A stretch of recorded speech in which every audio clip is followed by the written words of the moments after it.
या आहेत आमच्या राणीसारखं. त्यांना बघा कशी देवपूजा करायची.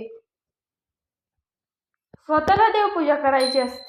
मी असताना देवपूजा नाही करत. तिच्या तिच्या मनानं देवपूजा चालू आहे. देवाच्या पाया कशी पडते, लय नखरं करते.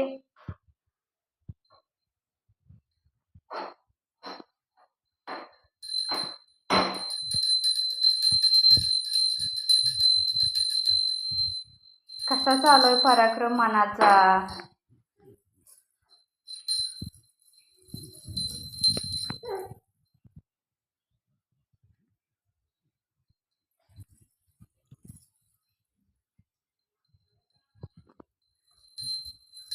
आता ह्या पूर्ण घरात ती घंटी घेऊन फिरणार. हे तिचं रोजचं आहे. रोज तिला देव बाप्पा करायला लागतो. खूप आवड आहे तिला देवाची. मी सकाळी उठले तर माझ्या आधी उठते, मी देव बाप्पा करेल म्हणून आधी.